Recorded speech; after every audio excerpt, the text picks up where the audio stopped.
Good morning, Patriots. Damn, it's good to see ya. It's early, but that's how we roll here. We bring you the spice, we bring you the rice, and we bring you the salsa. I don't know where I was going with that, but hell, good morning to you, wherever you may be. This is the Bald Brad Show. We go live each and every weekday morning, 6 a.m. Pacific Standard Time. And boy, oh boy, there's not a theme to today's show.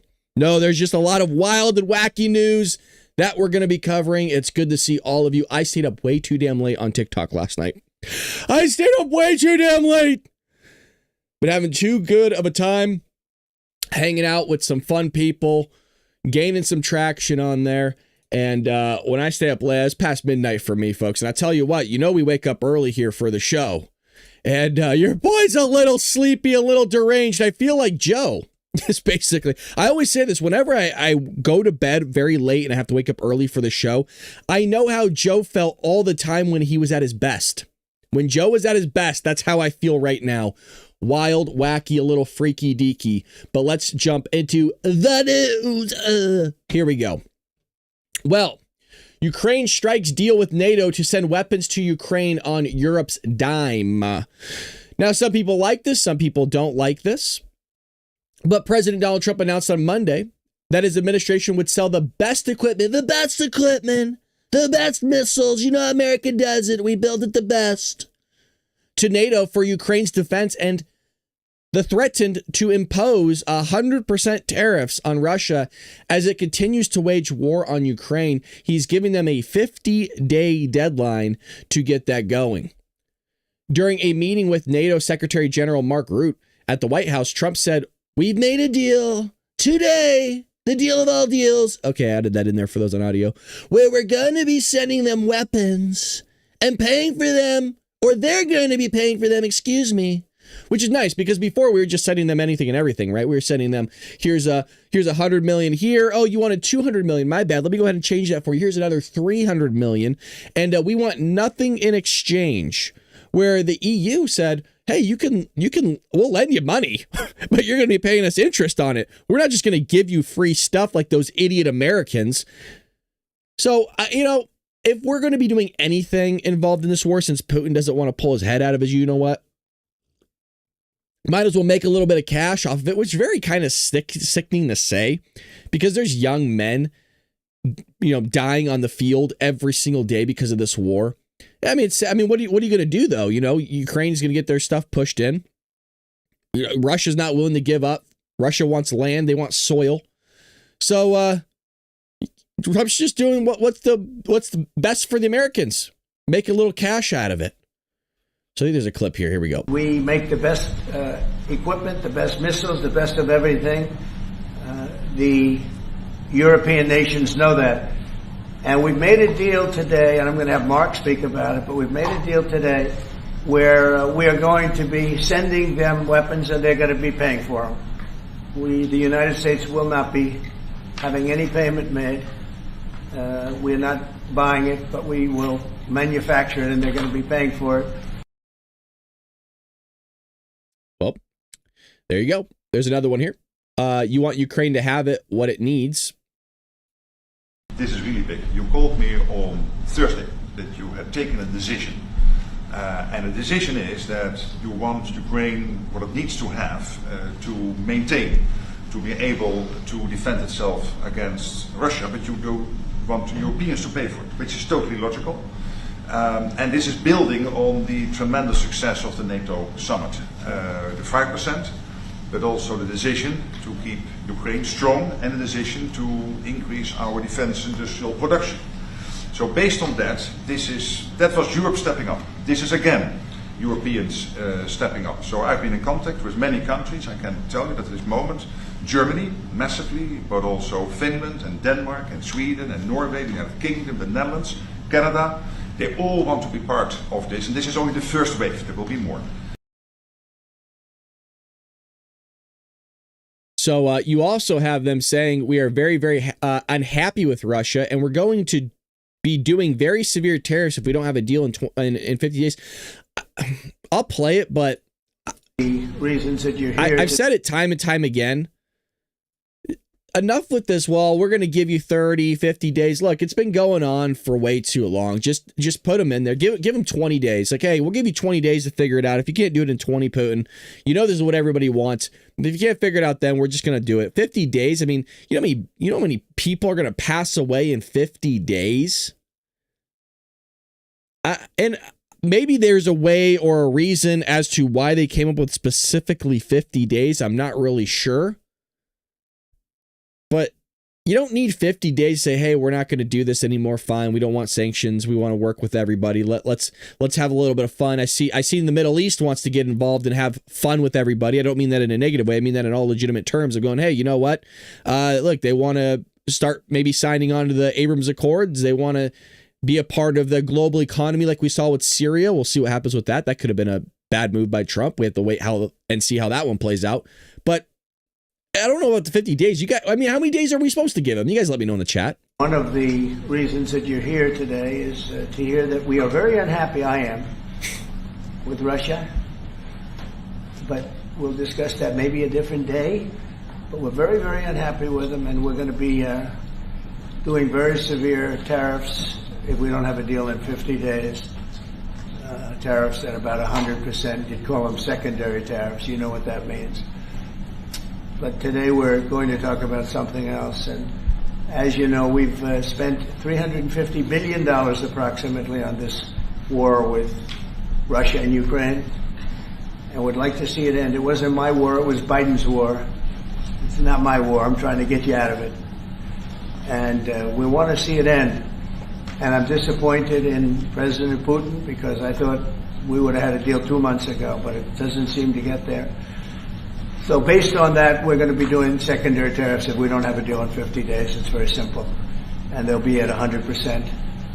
And that's the way it is. It can be more simple. It's just the way it is. I hope we don't have to do it. I hope you don't have to do it either, but I have a feeling you're going to. And I don't think Putin really cares about the sanctions or not even sanctions, the tariffs. So we have right here, the 100% tariffs on Russia would go into effect if Russian President Vladimir Putin does not reach a peace agreement with Ukraine within 50 days. Trump's 100% tariff rate on Russia is lower than what some GOP lawmakers are pushing for. A bill introduced by Lindsey Graham proposes a 500% tariff on nations that deal with Russia. I think this should also go into effect. Us slapping Russia is not going to feel, or Russia would not feel the weight of it. But once everybody else starts doing it, that changes the ball game drastically. I think all NATO countries should also be applying this. And I don't know if that's why Trump was saying it with the NATO guy there, but I think everybody that's in NATO should be hitting them with more than 100% tariffs. And I don't even think they should be doing any trade with them if that's what they want to do. If they want to keep this up, why is anybody doing any business with them whatsoever? Now, it's easy for me to say behind a camera microphone because there's people's lives that's where they get a lot of their income is from the Russian economy. I get that. That's not that many people, but you're still affecting somebody. I mean, the whole thing is just awful. Just awful. Well, in other news, the big, this one's not going away. Biden admits he used auto pen for mass criminal pardons, says he didn't review every case.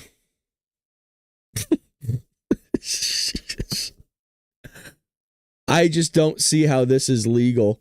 I don't see how these pardons are legit. I mean, I would imagine this is going up to the Supreme Court at some point, right? But the problem with that is the longer it's delayed, the less time you have going after Hunter, Joe, or whoever you want to go after that did some sort of criminal behavior. So you kind of almost want this to get fleshed out really quickly because then you'll have 3.5 years to do whatever you want. Former President Joe Biden did not personally review every person who was granted a pardon and mass clemency action signed by an auto pen in the final months of his term, according to a new report. According to a Sunday report by the New York Times, Biden did not individually approve each name for the categorical pardons that applied to large numbers of people, but signed off on the standards he wanted to be used to determine which convicts would qualify for a reduction in sentence. Even if Trump did this, I wouldn't be happy. I'm not talking about auto pen. I just don't like that idea of like, well, here's a blanket idea. I want you guys to go ahead and figure it out. I don't even need to see the names. I'm going to go ahead and sign off on it. Not when you're putting people back on the streets. I mean, that's where mistakes are made. I don't like that. If you're going to give people the power of the pardon by the president of the United States, you should at least know the person's name and the what they did and if it was wronged. Because again, I've mentioned this before. There's type 1, type 2 errors that happen within the legal system, where type 1 is where you have the null hypothesis, and the null hypothesis, you ended up declining it. Then you have the other one where you declined, or in other words, rejected the null hypothesis, but you should have accepted the alternative hypothesis. That'll be type 2. So these errors are always happening where you, I'll put it in layman's terms, folks. It's where you put a guy behind bars that was just based on evidence in the legal system and that person was actually innocent, right? Because the null hypothesis, the original hypothesis, is the idea that you are innocent and you're innocent until proven guilty. The proven guilty is the alternative hypothesis. Well, if you accept the original hypothesis, meaning that they're innocent, but they're actually guilty, well, there's an error made there. You've accepted a claim of which isn't true. That was the error within itself in the conclusion based on the evidence that was provided. In the alternative, it was where you rejected it and you accepted they were guilty. Hopefully I didn't get both of those mixed up. Well, I got them right, but I could have got them mixed up. It's freaking morning, dude. I can't tell you how tired I am. So that happens. That's why you got to know who these people are. One of Biden's aides stated that the Bureau of Prisons would provide the administration with new information on inmates eligible for pardons, prompting updates to the list of those scheduled for release. Staff would not run those changes by Biden. Of course not. They couldn't get him out of bed. They couldn't get him off his lawn chair off the beaches of Delaware. Rather than ask Mr. Biden to keep signing revised versions, his staff waited and rather the final version through the auto pen, which they saw a routine procedure, the aide said. Who is running the country? You ask Democrats on TikTok about this, they don't know. And the honest ones actually say that. They go, I don't know who was running the country. It wasn't Joe. That's a little bit of a problem when you're the most powerful person in the world and you're not the guy running the show. Who was it? Was it Kamala? Because if it was, she shouldn't be running for president because she was god-awful. Maybe Joe actually wasn't that bad of a president if he were to actually be president. Who knows? No, I don't think that's true, but I'm just saying, I'm playing devil's advocate here. It's crazy. I mean, we might have not actually ever seen a Joe Biden presidency because he wasn't the actual president of the United States. I mean, on paper he was. But whoever was the dude or gal signing the auto pen, and maybe it was his wife, that was probably the person. That was probably the person that was running the country. I mean, look, if you don't know a name, we actually know an object. It was the auto pen. The auto pen was the one running the show. Wild. Biden not personally signed any pardons of clemency actions authorized either December 2024 or January, meaning his son, Ouchie Fauci, all those people could potentially have a bunch of indictments on them and the three-letter agencies going after them. And here we have with that little bit. Rand Paul says Biden's auto pen puts Fauci back in crosshairs. We all remember Rand Paul going after Fauci. And I got Ouchie Fauci from my friend Nick. I don't know if he's in the chat, but it's a coined term by that good man. But you always remember when Rand Paul was going up against Fauci during these hearings, and he goes, "You don't know what you're talking about, Senator." That's always what Fauci would do. And you know that was a good Fauci impression. You're welcome for a 6:19 in the morning Ouchie Fauci impression. Make sure you hit that like button. Well, he said on Monday that he planned to reissue a criminal referral for Dr. Anthony Fauci and send it directly to the President of the United States, or at least the President's Justice Department. I should get that right. What's crazy here is, remember how we were all called conspiracy theorists on this idea of like, well, where'd you come up with 6 feet from? Why do we have to be socially distanced from everybody? Like, what was the calculation on that? And people were doing their own videos, right? That's the amazing thing about technology now, is we can just upload videos and show people how bogus something is. So they were doing all these things like them sneezing or spitting through the mask, and you could see the mist, right? Of everybody's, all their juices flying out past 6 feet. Well, it came out, and Fauci himself said this. We covered it. We actually showed you not just the receipts. We showed you the article, the exact quote of him saying it. And he said, "I just made it up." Now I'm paraphrasing what he said, but he basically said, yeah, there was no like actual thing behind it. We just got together and figured that was a good distance. Yeah, there was no like real science behind it. It was just, yeah, we want people to be 6 feet. It could have been 20 feet. It could have been 3 feet. They just made up a number. But remember, follow the science, guys. Follow the science. It's always follow the science until it goes against the Democrats' narrative. Paul made the announcement via an X post after a New York Times report shed light on the number of pardons, which we just covered. It says, at the January 19th meeting, which took place in the Yellow Oval Room of the White House residence, Mr. Biden kept his aides until nearly 10 p.m. to talk through such decisions, according to people familiar with the matter. The emails show that an aide to Mr. Siskel sent a draft summary of Mr. Biden's decisions at the meeting to an assistant to Mr. Zients, God, these names, copying Mr. Schitzkel at 10:03 p.m. The assistant forwarded it to Mr. Reed and Mr. Zients, asking for their approval, and then sent a final version to Feldman, copying many meeting participants and aides, blah, blah, blah. The 3 minutes later, reply all wrote, "I approve the use of the auto pen for the execution of all the following pardons." Oh, here we go. Libs and TikTok. Today, I will reissue my criminal referral of Anthony Fauci to Trump DOJ. We'll see if it actually gets opened up here and to see if it happens or not. Perjury is a crime. Perjury is a crime. And Fauci must be held accountable. Uh-oh, here we go. They're gonna get him. Look, this is what we get for using Elon Musk's stuff. Come on. Jeez, boy, come on. Look at this. Isn't this unbelievable? Let's go to the chat while this is loading. Good morning. No boss today, so I'm good to go. Hope everyone is well. Ah, that's cool. Thank you. We're good. All right, I guess this is not going to play. Well, that's fun. Well, we got screwed. Well, it was Rand Paul will be reissuing the criminal investigation. I guess I'm sure it was some sort of video that Rand Paul posted of Ouchie Fauci basically criminalizing himself because he lied under oath. Which, to be fair, a lot of people do, and nothing ever happens to them, just to be honest. I watch a lot, or I used to watch a lot of those proceedings, and nothing really ever happens other than a bunch of shouting match and a grandstanding. That's all it really is. House Republicans urge Senate colleagues to pass recessions package with sense of urgency as Congress gears up for a fight over the recessions package that would make permanent many of the Department of Government Efficiency's cuts. House Republicans are encouraging their colleagues to seize the moment. If we can pass this with some sense of urgency, then that invites the White House to send more recession packages up to Capitol Hill. That's the way I've been describing it back in the 8th District of North Carolina to my people, because they want to see some action, and this is the way we're going to see it done.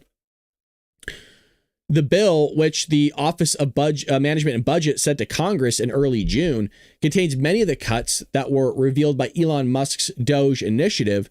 Examples highlighted by the OMB include funding for NPR and PBS, being LGBTI in the Caribbean, and training women in gender equity. This is just throwing money out the window, where there's no logical reason to just be sending money out there to trans mice in Mozambique or sending condoms to Mozambique. Sesame Street in Iraq. They could pay for their own Sesame Street. I think it's just a big money laundering scheme. That's all I think it is. I don't think they're actually producing anything out there. I think it's just a way to funnel money through different areas and just putting it under a name and a title. Remember, none of this stuff was actually coded. Everybody knows that whenever you're going to audit something, and it makes total sense now, right? Why the Pentagon and all these government agencies can't pass an audit, because nothing's actually traceable. You can't track where the money's going whatsoever because there's no code. And that's what Elon Musk talked about. And Democrats are upset over that, by the way. To put codes to see where's the money going. I want to know. I don't care if you're a Democrat or Republican. I want to see and how and know why and where you're spending all this money. That would be nice, because maybe I don't trust the government. But Democrats, let's increase taxes. But yet when they go get their taxes done, I want to make sure I don't owe any taxes. Oh, I want to look the other way when it goes against my narrative. Gotcha. Okay. Should be nice if you could be like honest for once, you know. But don't worry, we're in a MAGA cult, you guys. We're in a cult with Donald Trump. When we say Pledge of Allegiance, we're saying Pledge of Allegiance to Donald Trump, not the flag, because these psychos are all twisted in their mind. Their braids are on too tight when they're trying to trans themselves. The recessions package also includes cuts to the president's emergency plan for AIDS relief program, which OMB reported hid payments for. There you go. It's amazing how it's literally the next paragraph, and I haven't even read this yet. It's exactly what I was just describing. Payments for programs like transgender people, sex workers, and their clients and sexual networks. The Democrats love this stuff. They are all about it. This is the stuff they've been fighting for, folks. This is what they want to keep in. This is why they're going after Elon Musk and Doge. They want to keep this. There's the only reason as to why they're going after him, because it gets rid of the stuff they want in there. But people need it. The trans people need it. The sex workers need the money. How could you? They're not going to have health care anymore. They just start shouting stuff that doesn't even make sense. Has nothing to do with this. They just start going off crazy. Resilience of lesbian, gay, bisexual, transgender, intersex, and queer global movements. Wow, that's a freaking sentence.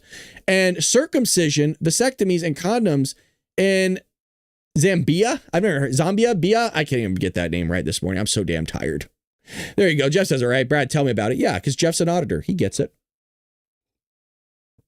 I was once an auditor before, a lot of years ago, actually a decade ago. Actually, it's almost been close to it's actually been a decade since I've quit accounting, believe it or not. Been a long time. Long time since I was in the public. I want to strike the recessions of funds, which has enormous record of success, having saved some 26 million lives over the course of the program, as well as preventing nearly 8 million infants from receiving AIDS from their infected mothers, Colin said. So I can't imagine why we would want to terminate that program. I can't imagine. I can't imagine. Can any of you? Yeah, he's just looking at the board that says all the reasons as to why we should get rid of this program. It's so wild that you remove a bunch of programs, but God forbid you ever start one back up. Isn't it crazy? They always complain, oh God, we're getting rid of this program. People are going to die. They're going to get God in masses. But then it never happens. No, they're going to get around millions. Oh, what's an example? Climate change. There's one for you just right off the top of my head. You're all going to die. You have 4 years to live. Everybody get off their beachfront property. Sell it tomorrow. You're right. We're always told we're going to be dead and gone soon. The weather's going to wipe you out. You're never going to see hurricanes like this again. The next year, we've seen hurricanes. The 5 years before that, we saw hurricanes. We've only ever seen hurricanes and tornadoes our entire lives because it's called weather, and weather happens. I mean, Greta Thunberg, I mean, all these doomsdayers, you know? I get it. We have doomsdayers on our side, but it's just always funny. The doomsday clock is stricken 1 second. God, sell all your shit. It's over. As we're all still here. Remember like the 70s, for those of the older folks, they kept telling you that the world was going to freeze over? Y'all remember that? I mean, for the old folks or the older guys and gals, you've been around a while. You know what I'm talking about. You guys were told all this crazy stuff for years. I mean, so was I. I've been going on, now since 89, 36. I've been told the same stuff. I mean, do you remember when there was that linkage of movies that came out? That was all the doomsday movies. That one with Dennis Quaid, A Day After Tomorrow, where it was all like the weather stuff that they could throw in the one movie, where you had the tsunami, you had the freezing, the icing over New York City, you had the rain and the flooding, the tornadoes going through California. All this stuff has never happened, by the way. I mean, there's pretty much flooding going on in New York, but I mean, there's always going to be these crazy events that go on. But the climate changes, you guys. The climate always changes. And you know what? The climate's actually going to be different tomorrow where you're at by a few degrees. Believe it or not, yep, the climate's going to be a little bit different. There might actually be clouds in the sky. Yeah, it might actually rain because it changes. I know, shocking, revolutionary, different. Well, here is something different, revolutionary, and shocking to some. Nearly 400 illegal aliens arrested in raid on California pot farm. Hey, Brad, didn't we cover this yesterday? Yeah, we've covered it numerous times. So we're going to do it again because it's still news. And I'm not going to drop it. I made a commitment, folks, that I'm going to be talking about all this illegal immigration until it's resolved. At least 361 suspected illegal immigrants were arrested and 14 children were taken into custody during an immigration raid in Ventura County, California. Last week, where leftist protesters attacked federal agents. And we were upset because we watched the video of it. And I said, those people should be arrested. Now, when we were watching the video, they had all these people lined up outside sitting in the shade. And I was like, man, I don't think all those people are illegal immigrants. That's a lot of people. Well, it looks like I was wrong. Because, I mean, granted, these people are suspected illegal immigrants, but you don't show up with this type of force if you weren't sure. There's a lot of people doing the weird stuff, by weird stuff, I mean, working illegally. The Assistant Secretary for Public, I love how they go, well, there's nobody else that's going to pick the weed for these people. Really? You could probably get volunteers for that job. There's people in our chat that would yeah, I'll go away if you let me walk away with a bag or smoke on the job. I mean, I don't know if they'd let you smoke on the job because, then you just burn up the entire, product. But, right, you get super derailed. Like, you get super phased out and it just drops from your lips. Just, like that slow motion you see in movies. You're just watching the blunt fall to the ground slowly. And you're just like, fucking shit. It's just like, doo-doo, doo-doo. And you're hearing the heartbeat of the guy that's just high as you know what. Just fucking hell. And then he tries to swipe out. He's, no,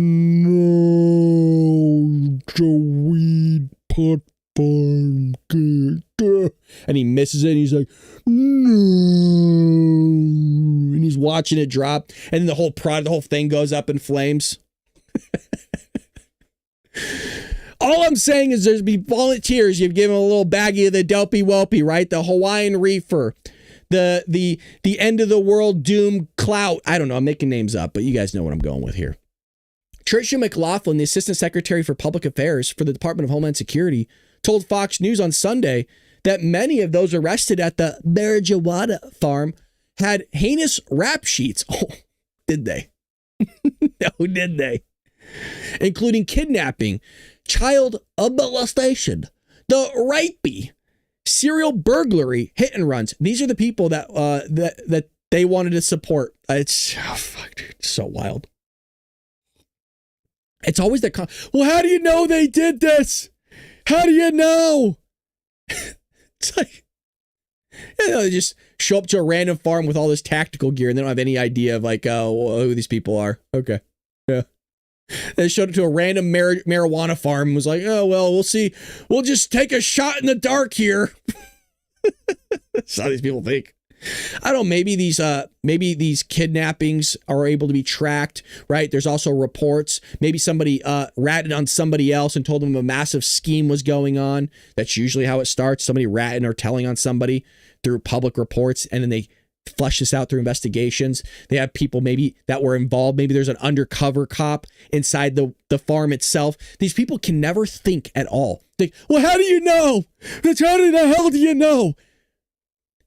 I don't know because I'm not a part of it, but I'm sure it'll be fleshed out. Well, there could be an American in there. Sure, there could be. There could also be an illegal immigrant too. Look at that one. We could both do it. We could all shout stuff to the skies. The world's gonna end. You know, climate change, global warming, armadillo. Look at, I can just yell out random words. That's fun. These are people that should not be in our communities illegally, much less around innocent children. No. The Democrats love this stuff. I say take all these people that have heinous crimes and let them watch Democrats' kids. They always complain about childcare. They go, childcare's through the roof. We can't afford it. Well, I got a bunch of people here that need work. I don't just look the other way in terms of the kidnapping, the child molestation, the rape stuff. Look the other way on that one because that's what they always did with Joey and everybody else. Let them watch your kids. I just want to see. Have a guy that actually did these heinous crimes. I just go on vacation for a week. Yeah, child, absolutely free. You know, I should say free. It's going to cost you a couple bucks here or there a day, but the guy's making a living. That's what he's here for, right? He's here for the economy, not to assimilate. You know, Maryland man, he's a good guy. Let's check this out. Enough of me rambling. A lot of viewers. This is what the DHS Assistant Secretary for Public Affairs looks like? Boys? Some of you ladies? Hello? Am I in love? Do I know who you are? Indulge me. Will remember last week at Prairie Land Detention Facility down in Texas, we saw similar attacks against ICE enforcement officers. Again, it was highly coordinated attacks. They were wearing gear and had rifles as well. This was 10 individuals. But I will say, in those California raids, particularly disturbing the number of politicians that came out and continue to villainize and attack and demonize our ICE law enforcement officers. At that particular operation, David, at those marijuana facilities, our ICE enforcement officers found 14 children, 10 who were unaccompanied. They were likely... No, Lulu. So you got it wrong. I have to pause you there. She's hot. She's a 10. A fox. Yes, I'm taken, okay? I can look, I just can't touch. I can look, I just can't touch. God, I look like shit. You guys, you're gonna let me do a show like, Jesus, look at him, God damn it. I look like I got hit with a dump truck. What the fuck? Eyebrows are a little dry. Nobody's going to tell me that. You guys are going to just let me look like a dweeb in front of thousands of people and not tell me, hey, Brad, you got to clean up better, buddy. You look like shit. Jesus. Being exploited, potential slave or forced labor, potential child and human trafficking. So this is something that is incredibly disturbing. It goes far beyond politics. And not only were there 10 unaccompanied children at that marijuana facility, but we also apprehended 361 illegal aliens with heinous rap sheets that include kidnapping, child molestation, rape, serial burglary, hit and runs. These are no people who should not be in our communities illegally, much less around innocent children, David. Tricia, it's Alicia Acuna. Continuing on this topic in particular, according to Customs and Border Control. Okay, I just want to give a shout out to the editor. You cut the video there. You don't wait an extra 5 seconds. See, she's done talking clips over at 117. You don't need to carry it to 123 because there's nothing else said after. Let's fix that next time. You're welcome. A little bit of a little editor's tip from one editor to another. So, no, these are good people. They're all Maryland men. Remind you that the FBI has issued a $50,000 reward for information leading to the conviction of the unknown suspect who appeared to fire a pistol at federal law enforcement. I cannot believe this hasn't happened more, by the way. For YouTube, this is for educational purposes. Nobody was harmed in this event. This is a news story. We have every right to show this on YouTube. It is a news story, so do not take my stream down. Again, this is educational purposes only, folks. It appears a protester fired some kind of gun at federal agents. This happened this afternoon. It was now, to be fair, it could have been a BB gun. The guy's an idiot. Kid's an idiot. I don't know what he is because he's wearing a mask. All these people love wearing masks because it hides their faces because they're too much of pussies to do anything out there in the public because they know they're committing crimes. They don't want to be caught. Well, he's an idiot because you don't know what that is. LOL, you always look good. We don't care. We just love you. Oh, that's so nice of you. Thank you. You guys love me in my worst. And you love me in my best. Thank you. Keith, were you the one that wanted a Discord, by the way? Keith, was that you? There's multiple Keiths. Keith, if that was you, email me, please, because we got a Discord going. I need help. If that was you. There's a Keith in here that wanted to help with the Discord. We need help. If you want to help with making the Discord, we got the shell. I need moderators that want to be in the Discord. I know of a few of you do.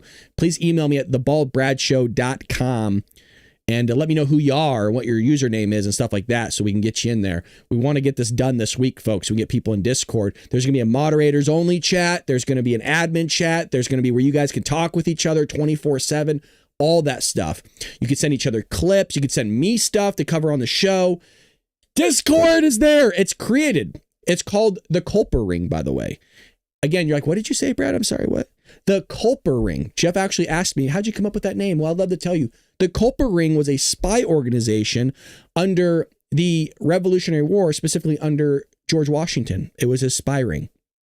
So it's a freaking awesome, cool name.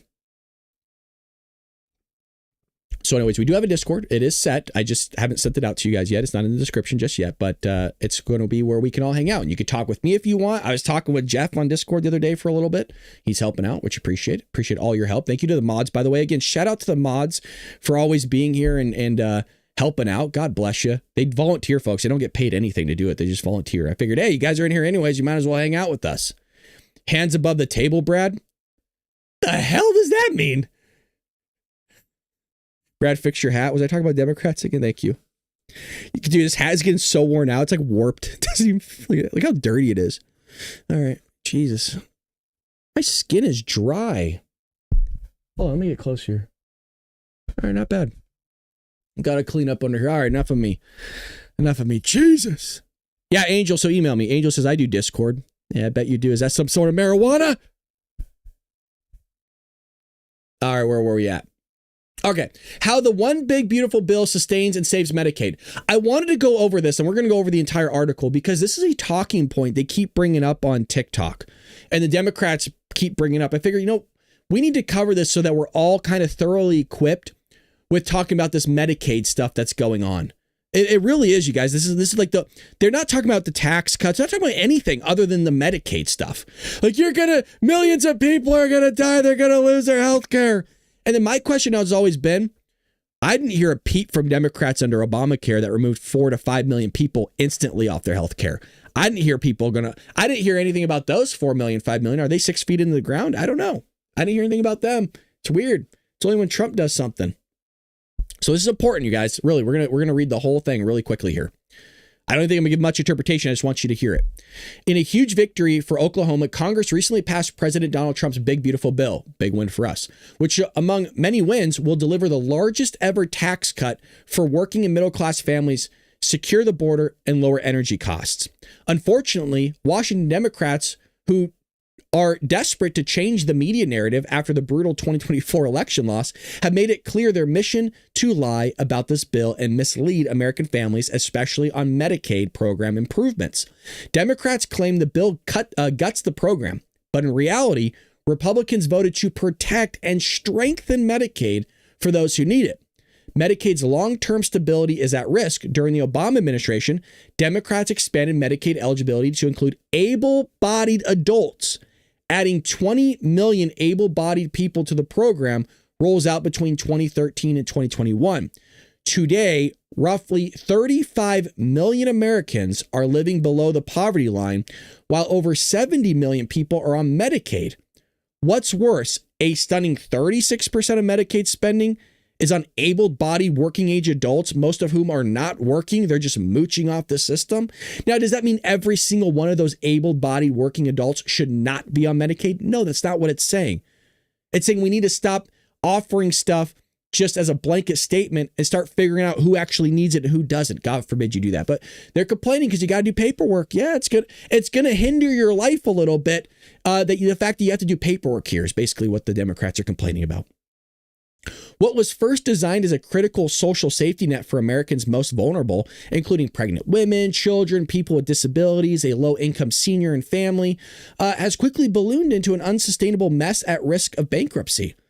Well, that's what I've always mentioned, right? The fact that if you want to look at our federal budget, if they think they're upset now with them doing stuff with Medicaid, which they haven't really done anything, wait till you have to, because you don't have any money anymore. I mean, we already don't have money as it is. I'm talking you really don't have money, meaning you can't even borrow it anymore. Because people are like, I don't know, you have way too much debt. I don't actually feel comfortable that you're going to pay me back, so I'm going to go ahead and just not lend you any money. That's where we're going to be at some point. The big, beautiful bill will protect Medicaid benefits for those who need them most and help move millions of able-bodied adults with no children from welfare to work, all while saving taxpayers billions of dollars. Remember how it's always said, oh, well, we got to rely on these illegal immigrants for work. Nobody's going to do the job. Yeah, who's going to build the houses, you guys? Who's going to pick the fruit and wash the toilets, all these other things? I don't know, maybe the able-bodied people in the tune of millions that are sitting on their couch not doing anything. Not everybody, but a lot of them could do these jobs. I cleaned floors. I scrubbed toilets when I was in college. I did all that stuff. Remember how in Dark Maga the other week, I told you guys, hey, I worked at this place called Special Effects Unlimited in Hollywood. I cleaned toilets there, and those toilets are gross. That stuff is grungy. Matter of fact, on my last day of work, these people were such jerks. My last day of work there, I had to scrub the entire bathrooms by hand and the sinks. And anybody's ever been in like construction work or like where there's just nothing but guys, pretty dirty bathrooms, man. Pretty gross. But I did it. I sound like one of those ITT Tech commercials. But I did it. I was here for like 45 years undocumented. And then I went to ITT Tech and I graduated, but I did it. You guys remember those commercials? There was like something they went through. You all remember those commercials? I was out here for 84 years and I never got a degree, but then I went to ITT Tech, but I did it. That's what they always did. This bill includes popular Clinton era work requirements for able-bodied adults 19 to 64 with no dependents and includes exemptions for pregnant women, new mothers, and those facing short-term hardships. Under this common sense law, eligible recipients must complete 20 hours of work, education, or volunteering per week to receive taxpayer Medicaid benefits, meaning you're not just going to get a handout. You have to do something. Oh my God, how could they make somebody volunteer or do something in education or whatever? Well, usually if you're going to receive something, you did something to get it in the first place. But because Democrats are moving towards socialism, that's what they want. They want people to not do anything and receive something on the backs of people who are actually doing something for free. And those people who are actually doing something are all of us contributing to society. Yes, able-bodied people like myself working 3 jobs that have to pay through their taxes on this stuff so that other people don't want to do anything, though they can be taken care of. I want them to be taken care of. But if you're able-bodied, and you're a young man, young woman, you could start working now. It'd be nice for you to contribute as well. To protect this, by the way, there's a lot of people not paying into the tax system, by the way, that are sitting down and siphoning from it. A lot of Americans, not even just illegals. We're talking about Americans. Well, illegals aren't creating this, Brad. Sure. Yeah, no, there's 1.4. There's 1.4. To protect and sustain a Medicaid program, the only people who see a change in coverage are illegal immigrants, those who already are ineligible for the program. And able-bodied adults ages 1964 with dependents over 14 years old who choose not to work key point. Choose not to work, volunteer, or go to school for just 20 hours per week. Meaning it's like, what are you doing with all your time? What are you doing? You have time. You're not that busy. Most Americans recognize that without common sense reform, Medicaid would be a higher risk of collapse, kind of like Social Security. As promised, Republicans are getting the waste, fraud, and abuse out of Medicaid to protect the well-being of America's most vulnerable. And so what's the conversation on TikTok about this? You're going to remove people. There's going to be people that aren't going to be able to get Medicaid. Correct. Because they're able to work. And by the way, if they do it, they can. If they do, they can. And the other conversation is, well, there's going to be people that are going to fall through the cracks. Correct. Happens all the time, but doesn't mean you shouldn't do something. Because you're going to end up harming some people, but the vast majority it's going to work out for. You are always going to have that, no matter really what you look at. There's going to be times where you don't. But whenever you're doing something on a mass scale, there's always going to be people that fall through the cracks. Always.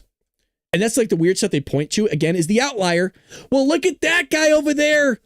Yeah, Mary lost the health care. Yeah, she lost her Medicaid. She lost it because of Trump's program. And now she's going through an awful problem. Correct. That is going to happen, and it's awful. But when it cuts the waste for everybody else, we can always chip in and help that one person. There's your family that you go to. I've always mentioned this is how this country was built, but now that we rely on the federal government for everything and the taxpayer, this is why people don't do this anymore. You're supposed to, this is how the country was built, by the way. You first go to a family member, your parents, your brother, your sister, your aunt, your uncle, your 35th removed cousin, hell, I don't know. And then you go to your neighbor for help. If your neighbor, if those people can't help, that's a lot of people, by the way. If you go through your entire family and not one person is willing to help you, you got a trash family, just to let you know. Then you go to your neighbor. That's why you want to know your neighbors very well. And then you see if you can help them. Then after that, you go to your church, your synagogue, your people of faith, and you see if that community can help you. You are at this point talking probably thousands of people. Thousands of people. Then if your church and your community can't help you, then you try to go to any sort of assistance programs that are out there. These agencies that are willing to donate and help you. Now you're talking even more thousands of people that you've reached out to. Then you go to your mayor, your local council members and see if they can help you as your local community. Then you go to a state level. Then at the very last, you go to a federal level. But now it's completely backwards. Now you go to the federal level. If you don't get it from them, you go to your state level. If you don't get it from them, then you go to your congresswoman, congressman. Then you go to then it trickles down the other way. That's not how things were built. Not at all. But that's where we're at as a society, and it's not good. When you rely on the government for everything, which is the way Democrats have wanted it, and that's how FDR built it, and the Democrats have been suckling at that teat for decades and generations, well, that's why you have a culture change in this country. Politics is downstream of culture. They've been changing the culture for a long time. Kudos to them. They've been playing the long game. They're like the Chinese. Now, I'm not really going to go much in this next article. I want to see what you guys think about this. This is about the Epstein stuff. Again, we're not going to spend too much time on it. But if you're enjoying what you're seeing and hearing, hit that like and subscribe button. Follow us over at Rumble, YouTube, TikTok, Kick. I mean, really, you can follow us pretty much anywhere. So all the links to everything is in the description below. Appreciate you guys. Again, hit that thumbs up button. It does help support the show. God bless you. We always have the regulars in here. Former Israeli Prime Minister says, with 100% certainty, Epstein never worked for Israel. Now, that could be a play on words, so I'm going to find this guy's exact quote. But doesn't mean he didn't work with Israel. See, this is what I hate about politics, is they just spin all these words around that completely changes everything. 100% certainty, Epstein never worked for Israel. But did he work with them? See that play on words? Well, he never worked for us, but he did stuff with us. There's a difference. Now, what that difference is minuscule. It's like splitting hairs, but I don't want to talk about that because I'm bald. I don't like talking about splitting hairs. Well, the allegations that Epstein may have worked for the Mossad have been pushed openly by influencers on the right, such as Tucker Carlson, Megyn Kelly, Charlie Kirk, among others. Carlson went so far as to imply that Israel was committing crimes on our soil. As a former Israeli prime minister with the Mossad having reported directly to me, I say to you with 100% certainty, the accusations that Jeffrey Epstein somehow worked for Israel or the Mossad running a blackmail ring is categorically and totally false. You see what I mean, though? There's a lot of words you could switch out here that would make it true. And it wouldn't take that many words. Epstein's conduct, both the criminal and the merely despicable, had nothing whatsoever to do with the Mossad or the state of Israel. Epstein never worked for the Mossad. This accusation is a lie being peddled by prominent online personalities such as Tucker Carlson, pretending they know things they don't. They just make things up, say it with confidence, and these lies stick because it's Israel. There's a vicious wave of slander and lies against my country and my people, and we won't take it anymore. A part of me doesn't blame the Israelis for being upset with this because I don't know if they have information on this, do they? I mean, you guys let me know in the chat. Some of you keep up to date on this more than I do. I don't know of any evidence that's come out and said Jeffrey Epstein was working with the Mossads. I mean, the most I've heard was Ghislaine Maxwell's father was in the Mossad. So does that mean that just because her father was into something that all of a sudden now she's implicated in working with the Mossad and the Mossad was implicated working with Jeffrey Epstein because of Ghislaine Maxwell? I understand the connections. Please don't misunderstand me. I understand what Tucker Carlson and all these people are saying, Charlie Kirk or who else was it? Charlie? Yeah, Charlie Kirk, Megyn Kelly. I can connect the dots of what they're saying. That's not my problem. It's just, I don't know if that's something that should be peddled when you're not exactly 100% true, but you're free to say whatever you want. So I'm kind of glancing at the chat to see what you guys think. But I mean, this is what I love about our chat. Our chat goes off on random tangents. Like Krager, for example, says, my house is as well until you get to my tools. My garage looks like an explosion of tools. I'm sitting here talking about the Epstein files and Mossad. This is how my chat runs. I love it. And by the way, I'm not hounding you guys. You guys know I love you. Have fun. I love that aspect that we know each other so well in our chats that we're talking about power tools in our garage. as I'm breaking down the news, like, Brad, I'm not here for you. I'm here to hang out with my friends in the chat. Let's get to some other news here. I always like this. Again, I'm not going to spend too much time on this either, but you have a longtime blue-collar job proponent, Mike Rowe, had heaps of praise for an acknowledgement made by NVIDIA CEO about the future. What we need more than anything right now is we need to celebrate skilled craft workers. We've moved away from industrialization and manufacturing for so long that there's a void for the ability to manufacture things. He continues saying he loves that the United States is building AI factories, which will need skilled craft. And that is true. But I also want to mention is that the school systems are pushing 4-year universities that you must have them, that none of these kids think it's okay to go in the trade. I don't push that stuff. I say you can make 6 figures doing trade. I don't know why you would spend hundreds of thousands of dollars going into a 4-year university and walking out with debt because you don't have the money, going into lesbian dance theory, and you're completely shocked that you don't have a job, so you're going back working at Starbucks. That's not a knock on Starbucks. That's just a knock on the fact that you just wasted 4 years of your life. Now you're in debt, and you're wondering why you don't have money, you can't get ahead because you made an irrational decision, and you're going to blame that irrational decision on somebody else, and that somebody else most likely is going to be Donald Trump because Donald Trump won't bail you out because you wanted free money in the same way these people want free Medicaid. And when somebody doesn't want to give you free stuff anymore because they're kind of tired of working on behalf of your ass that wants to sit on the couch, well, people get kind of tired of it after a while. In the same way here, you could have just went to trade school, got part of a union or got part of some sort of association, and you could have been making 6 figures as a welder or a carpentryman or a foreman or whatever it is, and been making good money. One of my best friends, Nick, that's in the chat with you guys all the time, the guy makes a ton of money. He's in the trades. The guy kills it. Phenomenal job. Making a lot of money. By the way, Nick, you need to start buying me drinks. Guy makes great cash. I don't know why we hound the trade so much. Oh, God, you're going to be a construction worker? They make a lot of money. A lot of money. So let's see what Mike Rowe here is with his freaking iPad. Jesus, what the hell, Mike? Mike, calm down. Look at this freaking essay this guy wrote. God, Mike, simmer down. We need to simmer down, Mike. Celebrate skilled craft workers. You know, we've moved away from industrialization and manufacturing for so long that there's a void for the ability to manufacture things, make things with our hands, build factories, manufacturing things. And so I really love the fact that at the moment we're reindustrializing the United States. We're building AI factories. These AI factories need skilled craft. we need to go back and make sure that the trade schools are really well invested in, that we celebrate this entire industry and this entire field. One of the things that we need. I'll be honest, the way that the NVIDIA guy wears this like motorcycle jacket all the time, I don't know. It's off-putting. It just doesn't work for me.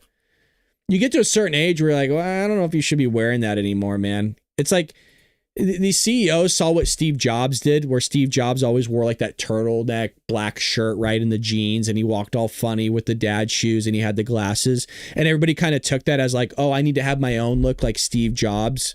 It's cringy, man. Just put on a suit, dude. Just wear a normal thing. They try to like, do you guys know what I mean? It's where you have these, you remember when your teacher in school tried to use the same slang as you? It's like, I don't know. It just doesn't work out, you know? I don't even try that. I don't try to use these young kids slangs. They say stuff. They don't even know how to explain some of the slang that they say. I don't bother with that. I used a slang when I grew up. I still use the same stuff. Like, oh, that's shady. That's weird. Oh boy. So anyway, shout out to those that are doing the hard work, the hard labor jobs. You're going to need that. And it's crazy. I've always mentioned this. College is such a scam, you guys. Such a scam. It never made sense to me. Universities were always a place, right, that was supposed to be for the intellectuals, the people that truthfully have really high IQs. How is it all these, you have more people going into these universities and these colleges than ever before. How is it more people are going to college and universities and graduating with degrees more than ever before, but the American IQ has actually dropped? You have an inverse effect. People are actually getting dumber, but yet they're graduating universities at higher rates than ever before. It doesn't even make any sense. It really doesn't. Where are we at here? Let's see. Dems start to claim credit for big, beautiful bill they voted against. There ain't no way. It's too early for this. There ain't no way that this is legit. Let's check this out. Democrats in Congress have begun to celebrate parts of the One Big Beautiful Bill, a measure they voted against.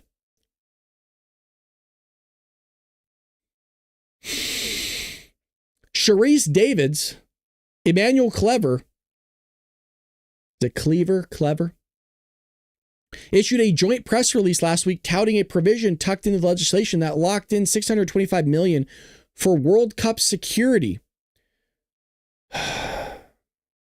While the pair herald a bipartisan push to secure funds geared towards safety across the 11 host cities in the United States for the 2026 tournament, in particular Kansas City, which has a big area that spans both their districts, they left out any mention of the vehicle which the money passed.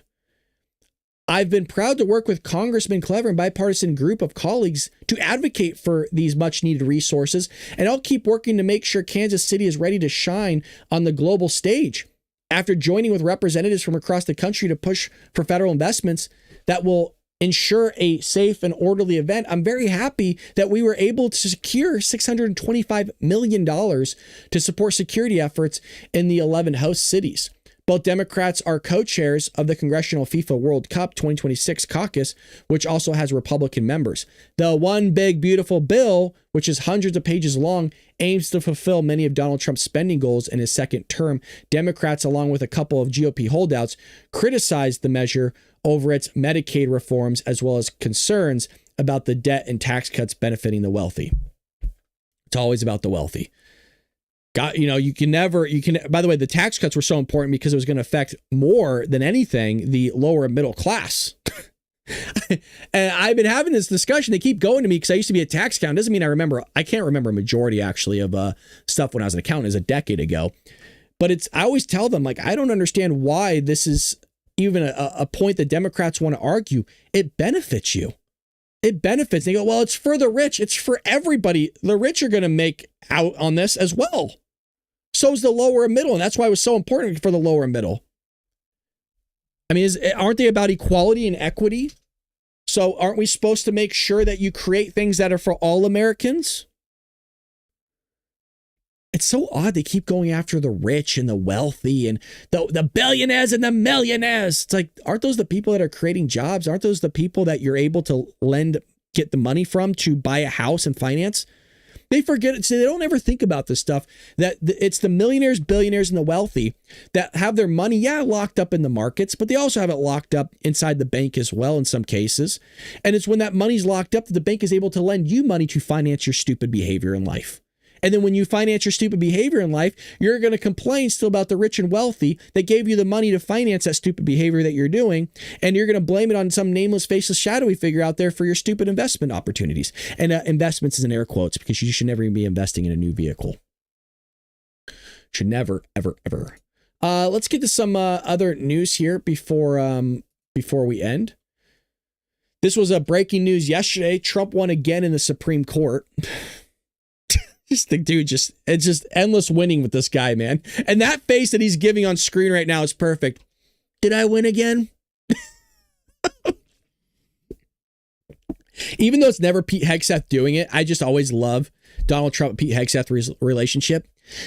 Mr. President, can I come in? Sure, Pete, what do you want? I'm just in here at 3 a.m. working. What do you need? I'm drinking my Diet Coke. If you're going to come in here, I need another Diet Coke. ASAP. ASAP, Pete. Oh, Pete, did we win again? You tired of winning, Pete? Are you, son of a bitch? You tired of winning? The Supreme Court decided Monday that President Donald Trump can go ahead with dismantling the Department of Education in the latest victory for the administration at the High Court. I'm laughing because I can't believe this guy has nothing but winning, and he was right. Remember how he warned us? You're going to win so much, you're going to be tapping on the mat like you're in the UFC. I'm done. Please, no more winning. The Supreme Court voted 6-3 along ideological lines to block a federal judge's order to reinstate about 1,400 employees who were fired in mass layoffs at the Department of Education earlier this year, which sucks because people are losing their jobs. I mean, that's not a fun thing by any means. Dan Bongino is allegedly in. That was by Benny Johnson. Benny Johnson talked with allegedly people that are high sources, credible sources, that Dan Bongino has decided to stick around and that he's back at work. I didn't know he didn't just take that one day off work. Remember how we were covering that? I think it was Friday or Sunday, one of those days. Everyone's like, oh, he took the day off work. He hadn't been at work since Wednesday, by the way. I didn't know that. He had not been at work since Wednesday. So this wasn't like a one-day thing. This guy took off for a few days. I don't blame him. I love Dan. I will always stand with Dan Bongino, by the way. Is that me? Oh, I thought I was picking something up. I will stand with Dan. And Dan I trust. And Dan will say, oh, you should never trust in me. You should always question me. I get that. But I like Dan, and I will stick with Dan Bongino. In March, Trump signed an executive order dismantling the Department of Education, following through on a key campaign promise to strengthen parental rights and improve academic outcomes across the country. How could you? The federal government should be running education. No, it shouldn't. No, as one educator to another. No, it shouldn't. Your locality should be the ones that are running your education because they know you best. It always boggles my mind that let's leave it up to some dude 3,000 miles away from me to decide what happens to me over here. I never understood that. Ever. You should give the power back to the people that know their community best and go from there. See, what was happening was in the early 90s, every school district kind of had their own, I don't want to say their own curriculum. They were covering the same stuff, but they were covering it at different levels. And so, for example, you could be at one school down the street and you could be like 2 grades behind the guy or gal that's just down the street from you in a whole nother school district. And so say your family moved and you went from this crap school to this whole different school. Well, you were struggling in this one school before. Now you're really going to struggle because this school is so far ahead than that school over there because of culture. It has nothing to do with race. It has everything to do with culture. So what I'm saying is that do I think we should go back to that? Absolutely. Absolutely. The administration was hit with 2 lawsuits, one filed by a pair of Massachusetts school districts and the American Federation of Teachers Union, and the other filed by 21 Democratic attorney generals. In May, U.S. District judge in Boston blocked the administration's order and said the fired employees must be allowed to return to work. His ruling is now on hold while the legal challenge continues, but the administration is cleared to proceed with the layoffs for now. Sotomayor wrote the dissent, of course, accusing the conservative justices of making an indefensible decision, arguing that Trump is trying to illegally shutter the department without congressional approval.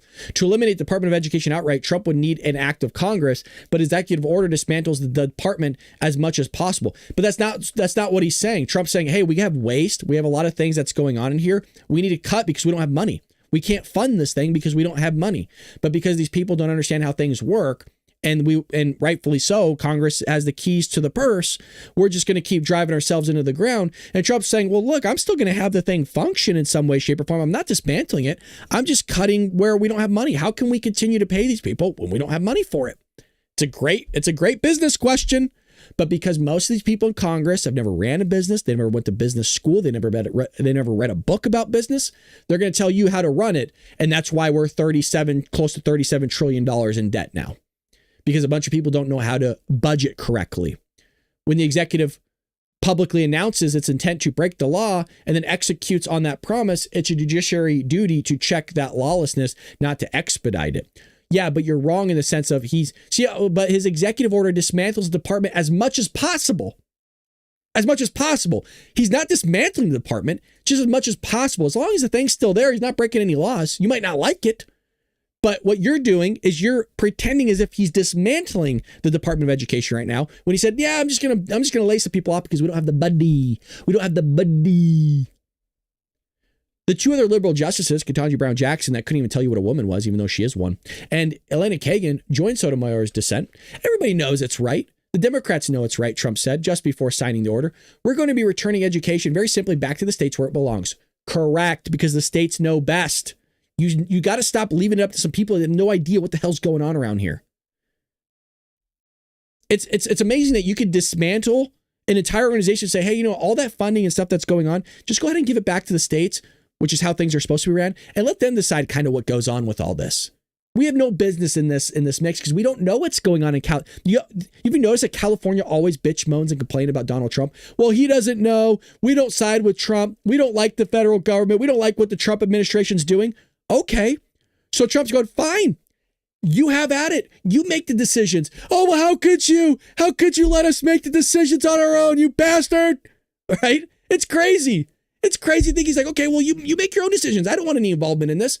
I don't want to dictate what you do and don't do. You go ahead and make those decisions for yourself because you know what's best. Here you go, Gavin, you idiot. God, that guy sucks. I will use every moment I have in my life to tell you how bad Gavin Newsom is. Critics have pointed out that the Education Department doesn't do much educating. Correct. Gee, it's almost like a guy that's in education is telling you that the Education Department, you don't need it.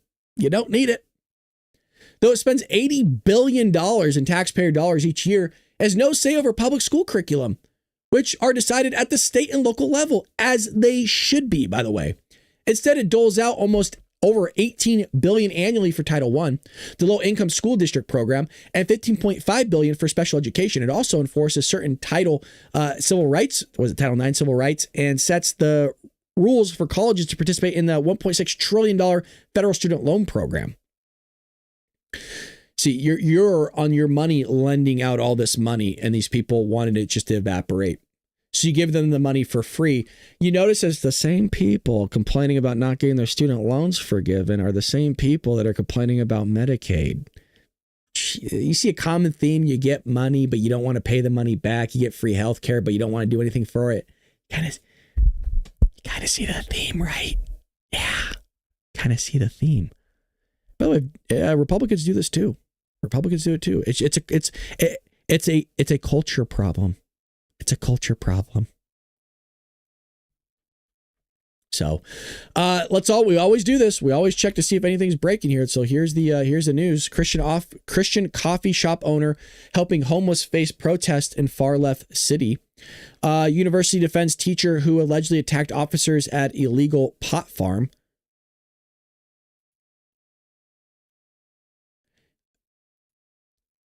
California professor arrested accused of throwing tear gas canister at federal agents. That's not cool.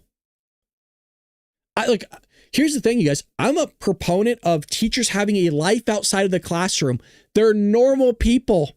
Normal people. They should be able to say what they want and do what they want as long as they're not breaking the law and calling for people to. And by the way, I'm saying breaking the law because you can say something verbally that tells people to go commit heinous crimes against other people. Yeah, you shouldn't be doing that. That's against the law. You cannot do that. But I think teachers should be able to have podcasts. I think they should be able to have shows and say what they want because it's their First Amendment right. As long as you don't bring it into the classroom. You know what I mean? Like, I'm against illegal immigration. I don't care if a student's illegal. That's none of my business. If their parents are illegal, it's none of my business as far as my job goes. My job is to teach people mathematics. It's not to treat anybody differently. It's not to judge anybody. That's not my job. My job is to treat people, in that case, actually equally. For example, when I grade stuff, I don't even look at names, by the way. Yeah, I haven't watched it, Krager, but I saw that he did it's a 4-hour interview, and I have to set across time or set aside time to watch it. But I don't know if I want to watch Gavin Newsom just lie through his teeth for 4 hours, man. I just know the guy too well. I don't know if that's actually one podcast I don't even know if I'm going to watch. We'll see. But I saw when he uploaded it. But the point I'm making is I think people like this psycho should be able to be professors, should be able to speak their mind, but not throw tear gas at somebody.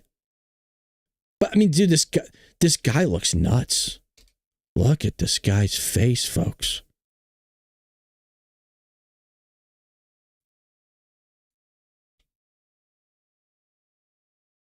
Ah, Jesus Christ. It's nuts, man. Get that guy a little zoomed out. I'm sorry. I know I scared you guys. I'm sorry. I know. Yeah. You got kids in the room. I'm sorry. Yeah. That one's on me. Yeah. That dude, it looks like the guy from Independence Day. You know what I'm talking about? No, we're going to do this. I love doing this with you guys. You know what I'm talking about? The scientist. Yeah, no, we're going to it. Yep. How do you do? Mr. President. Wow. What a pleasure. As you can imagine, they don't let us out much. I can understand that. Well, guess you'd like to see the big tamale, huh? Follow me.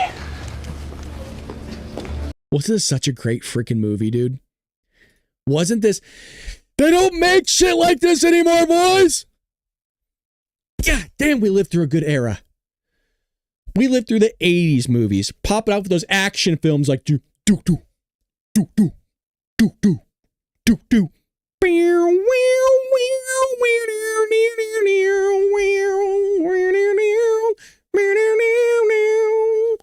Dizzy, that's the shit you need to be playing on TikTok, by the way. I see you live. You got to play the shit that people want. You know what I mean?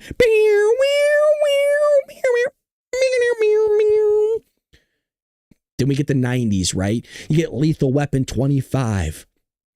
One man fights everyone. This summer, Mel Gibson.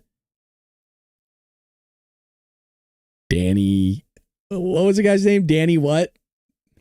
Fucking shit. Danny something. Danny Glover. The blockbuster hit of the year is here. It's now action-packed with guns and bullets and Hispanic women yelling. It's a tacorito. This is a good movie. Now, if Will Smith wanted to make a comeback, yeah, you got Rocky. If Will Smith wanted to make a comeback, you make a sequel to Independence Day. My ass is in the city. You can slap the shit out of me all you want. God, this was good. And he looked like the president, too. He looked like a president. But let's just go back to this guy really quick. Okay, everybody remember this image, okay? Can we do a side-by-side? Oh, we can. Oh, hell yeah. Oh, we're going to do it. Look at this shit. Look at that. On. There you go. Oh, whoop. I mean, did I not nail that? Did we not nail that, Patriots?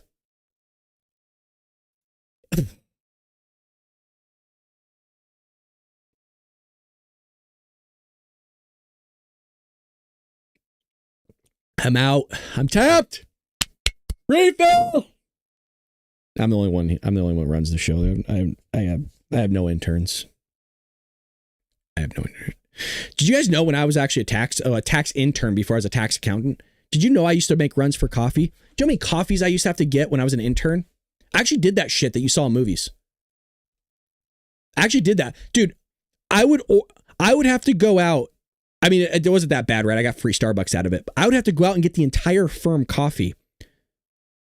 Do you know how many coffees that is? An entire firm? Dude, that shit was crazy, dude. That was nuts. I hated it because, dude, I remember there was a receptionist one time, and I was really young. I was like a college guy, and I was just an intern, trying to get full-time work. And you would do taxes, you know what I mean? You actually do taxes. Sometimes you even see the clients and you do the taxes, stuff like that. But like they would like, oh, okay, hey, who's like, what intern's turn is it to go get? And you take the boss's card, right? And okay, here's the list of coffee. You have to go around the office and get everybody's order. And I remember there was one time where, dude, you're getting like, I think like 100 coffee orders. I'm shit you not, man. It's fucking crazy. And you're by yourself. And so, you know how you get the trays of 4 coffees and you're taking them to the car and you're going in and out like the door like 50 times because you can only carry so many coffees, and you're putting them on the floor, and then you got to drive there and hopefully they don't spill. The shit's crazy, guys. This is a real shit, but I'm not making this up at all. Yeah, the coffee bitch. Exactly. See, I was. At least I'm being honest with you guys. And I remember there's this receptionist, a fucking receptionist. I'm about to like be above this lady in a couple years because I was still working on my accounting degree. And she goes, "Where's my coffee? This isn't what I ordered." I'm like, I'm looking through like the list of like shit. I'm like, okay, well, what'd you order? This lady's always sassy as fuck. You're getting free coffee, bitch. Shut the fuck up. You got your coffee. It's probably not the order you wanted. And she's like, no, this isn't what I wanted. Okay, well, what'd you want? Because I have the list here. Everybody got their coffee already. Everybody said they got what they wanted. So what'd you order? Yeah, this isn't it. Okay, well, bitch, there's a fucking 100 orders here. And I didn't see your ass going out and getting it. You got coffee. There's coffee there. What are you bitching when you didn't get your order? I said, okay, well, I'll go out and I'll buy it on my dime. No, she just wanted to make a hissy fit about it. I even said, I will go out and buy the coffee on my own dime just to hear you to shut the fuck up so you got your damn coffee. I have never complained about getting something for free even when somebody got it wrong. Ever. It's free. Yeah, I'm stoked for free shit. I love it. You know how many times Starbucks has gotten my order wrong and I got something for free from somebody else and they go, oh, I'm so sorry. I'm like, don't even worry about it. It's fucking free. What the fuck am I going to complain about? God, it's like these people on Medicaid. Oh, God, the service just isn't that great. You got it fucking for free. Stop bitching. It's crazy. Anyways, enough of me. That was a rant for you guys at the end. A little spicy rant. I got to start paying for these rants. You know what I should start doing? I should have and you know, you guys wanted that cussing thing. What is it called? The curse jar, swear jar, whatever the fuck it is. Brad, it's a swear jar. Like, why are you acting like this is difficult? It's early and I didn't get a lot of sleep. We should do one for a rant jar. I will actually, that one I'll do. If you want to pay for a rant, kind of like what Adam Carolla does. Adam Carolla does this on his podcast when he goes lives. It's called what Adam Carolla can't rant about, but then he goes and rants about it. I'm going to start doing that. I'm going to create, and we got to make the amount here. How much should I charge? Yeah, you're not going to get it for free anymore. I've been teasing you guys. You've been mooching off me for fucking too long. $20, $30 for a rant? How much should we do for a rant? Mind you guys, we get hundreds of people watching the show, so if everybody did $1, I mean, we could do it every time. But how much should we do for a rant? You're not getting it for free anymore, you sons of bitches. You'd be rich in my house with a swear jar. I think I just came up with a freaking genius idea. We got to start funding this. We're making almost no money on YouTube anymore, by the way. I got to be clear here. Since I've turned off monetization, it's never been lower. I'll tell you how much we're making on TikTok or on YouTube a day, you guys. Less than 30 cents a day, if you guys were curious. I have over 100,000 subscribers, just so you know. I'm making less than 30 cents a day on YouTube. If you're curious how much we're making, I'll just tell you right now, 30 cents. So not a rant right now. Jesus, Danielle. Rant, $10. I appreciate the $10, but I don't know what the rant about. Oh, she's done it. $10 for rant? What the hell? Yeah, 30 cents. Yeah, I'm not shitting you. Really. Yeah, I'm not kidding. People are like, no fucking way. Yes way. Remember, you guys, I turned off monetization. My videos aren't monetized. When this goes live, when this gets re-uploaded, then I will turn on monetization. But when it's live, I don't want you guys to have ads. But most people watch it live. But yeah, so we're not monetizing anything anymore. So yeah, I'm not making really any money off YouTube anymore. I donate to you straight. I see you, Sea-Dog. I appreciate that, man. Thank you. I do. I get the emails. I see on there. By the way, Sea-Dog, if you want to get in that Discord and help us set it up, email me at thebaldbradshow.com. We can get you in there and we can use your help. So what are we going to rant about? I mean, shit, do I rant about TikTok? Do I rant about YouTube? What are we ranting about? The homeless crisis that's going on in freaking LA? Gavin Newsom having his head up. You know, let me find something. I can't. Danielle donated $10. We got to find something for me to lose my shit over. Holy shit. Bruce with the $100? Rant your heart out. Holy fuck. You guys called me on the spot. $100. Okay, now I have to do it. Now I have to find something. Now, holy shit, man. $100, dude. What are you doing? Bruce, you son of a bitch.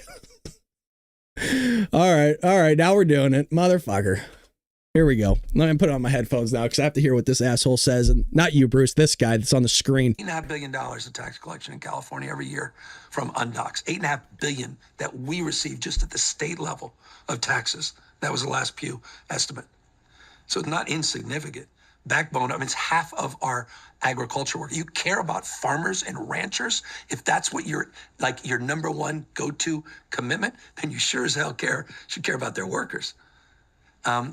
41% of our construction workers. Doesn't seem, all right, we'll do a little bit of rant. Doesn't seem like this son of a bitch really cares about the workers because he's allowing child labor to take place in the state of California. And see, what these Democrats is, they love going after your children. They don't mind the forced labor when Democrats are doing it. But God forbid, and by the way, the Republicans should not be doing this. God forbid we do anything that's remotely even good. Like, I don't know, removing forced labor with children on farms that are being forced to do work, which is slavery, by the way, which Democrats seem to know a little thing or two about, that are constantly doing it. And we're kind of fed up with the bullshit because these people had a rap sheet. Child molestation. Gee, the people, let's think about this. The people on the farms that was in Gavin Newsom's state, by the way, that he's saying, oh, I shouldn't go in. What about the farm workers? What about all these people? The same people that were suspected of being illegal immigrants that had rap sheets of child molestation, rape, these criminal activities against children and minors,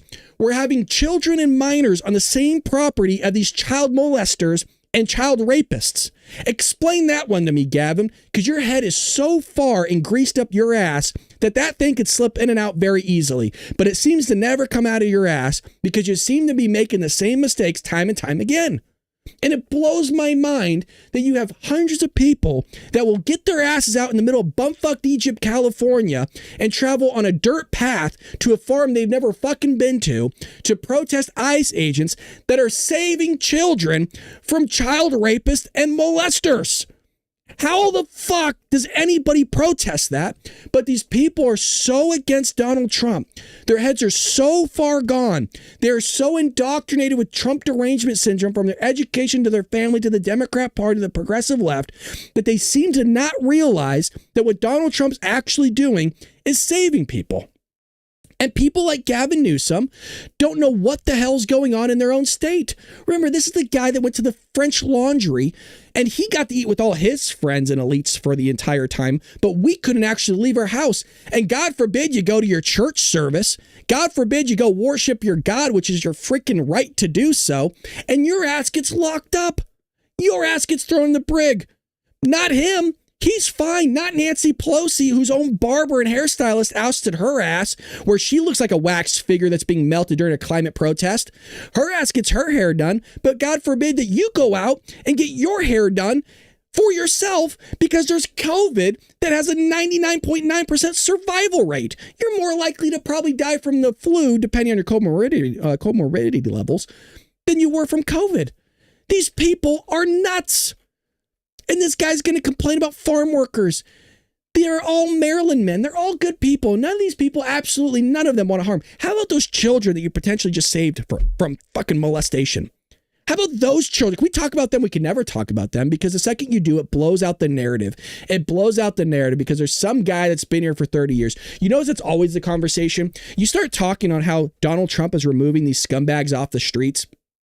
These people that are actually committing crimes, these people that are actually going after your children, selling them off in the forced labor, trafficking these little kids. And you bring those up and they go, well, what about the guy that's been here for 30 years that's undocumented and doesn't have his paperwork? Well, what about that guy? What are you going to do about him? Well, what have you been doing for fucking 30 years? You weren't able to get anything in 30 years, almost longer than I've been alive. You weren't able to get your citizenship. Isn't that kind of a problem? And kind of tells you that maybe you don't want to assimilate into this country. Maybe you don't want to be a part. It doesn't take 30 years. Sometimes I guess it does, but I don't think it takes 30 years. It's unbelievable. I don't know how much a $100 rant is for, but I'm trying. Truthfully, I really don't like this guy, dude. And it blows my mind that people still vote for this shit. What are people saying about this? The claim that undocumented workers determine California's political leanings is factually incorrect, as non-citizens, regardless of status, this person most likely used ChatGPT because it has the bars. California's agriculture sector relies heavily on foreign labor, with 46% of farm workers undocumented according to 2024. Yeah, that's a problem. And the fact that you have to rely on somebody breaking the law for your farm work is a problem, and you have to fix that. How do you fix that? Well, I hate to say it, there's only one way. If you can't find Americans to do the work, guess what you got to charge more of? You got to charge more moolah. You got to pay people to go out and do that work, which sucks because guess what's going to be more expensive? Your grocery bills. And it's amazing because they go, well, we need to give these people citizenship. Well, now that they're American citizens, what do you think they're going to go do? You think they're going to continue to work on the farm? They're American citizens now. They can go get a job anywhere. Now that I-9 is just free willy-nilly. Now you American citizen, cool, fill out your name, this form. We all filled out I-9s for employment. Now you get a job anywhere. You think they're going to go stay on the freaking farm and that back-breaking work out in the sun? You think they're going to continue to do that now that they have citizenship? They go, holy shit, we made it rich. No, they're going to get the hell out of there as quickly as possible. And by the way, this person's right. We can get H2 visas for people and get them in here. There's a lot of people around the world that will come here and work. You got to track these people, though. You can't just allow them to stay, which a lot of these people do. They overstay their visas. But you can't allow them to do that. But then come here and work for a little bit and then get out and then come back and get out, come back and get out. Does it suck? Absolutely. But for some reason, this is where I disagree with a couple people. They go, well, we need to, oh, Jesus Christ, Keith. Hold on a second. I need to address Bruce. Bruce, do you feel that was $100 or do you want more? That's a big donation, man. I can't let you down on that one. Keith with the $20, Brad's lunch money. You guys. I appreciate the support. And by the way, I promise you I was not lying about the YouTube revenue. I wasn't. It's really like 30 cents, 28 cents. Some days it might be 50 if I get lucky, 50 cents. Yeah. For a whole day. I'm not exaggerating. Yeah, it's pretty crazy. But it's okay. It's all right. We do this for the love of the show. There's a lot of risk involved. But damn. Yeah, Bruce, Brucey Woosey, man. That was a big dono, dude. That was a big Benjamin in front of me. I was licking my chops. I'm sweating, by the way, after that rant. Lost my voice. Oh, well, we do have Dark Maga today. You're right. Yeah, somebody brought that up in the chat. We do have Dark Maga at 4 p.m. Pacific Standard Time, by the way. That was huge. Thank you, Brad. Okay. I'm fucking tired. It's like I shit you not. I'm like actually sweating from that. I don't know if you can see that, but I tried, man. I tried. I am riled up, though, because I really don't like Gavin Newsom, and that shit does rile me up. I mean, anything that's going after children just really fucking gets me crazy, man. And I'm going to start going on another rant. You guys are with me, right? It's insane that these people are out here protesting, and it's constant, too. You have ICE out here doing when you have a lot of ICE vehicles, like when you see guys in tactical gear, is there no like thought going, yeah, it's probably crazy shit going on this farm? I know I do. When you have people with military vehicles as well rolling into a farm and going, fuck, that's probably some serious shit. That doesn't happen every day. In the same way, when you see a SWAT team roll up onto a house, do you go, oh, it's just a Maryland guy. That's a good guy. No, when you see guys roll up with SWAT vehicles and the whole shebang, you're probably like, yeah, this is some serious shit. They probably did an investigation on this guy and they know a lot about him. Probably a lot of criminals or a big criminal inside that house if SWAT's showing up. If ICE is showing up with a bunch of guys, do you think it's just one guy they're going after? Do you think maybe, just maybe, they have a reason for being there? But when you bring it up, right? Well, what about the guy that's been here for 30 years? Yeah, well, I'm not really so concerned about that guy. I am, but there's a hierarchy in terms of concern that I have. And my concern's with the guy that's molesting probably the kids that's on the farm. You know what I mean? With this dirty ass working pee-pee. Ugh. Weirdos. But where the conspiracy theorists, we bow down to Donald Trump, you guys. They bow down to crime is who they bow down to. They love it. They love it. Because if they didn't, they wouldn't be doing it. They wouldn't be praising it. Whew. All right. You owe all of a rant. What? Do you guys want another one? I'm so tired. Kicked my ass. I'm sweaty. Oh boy.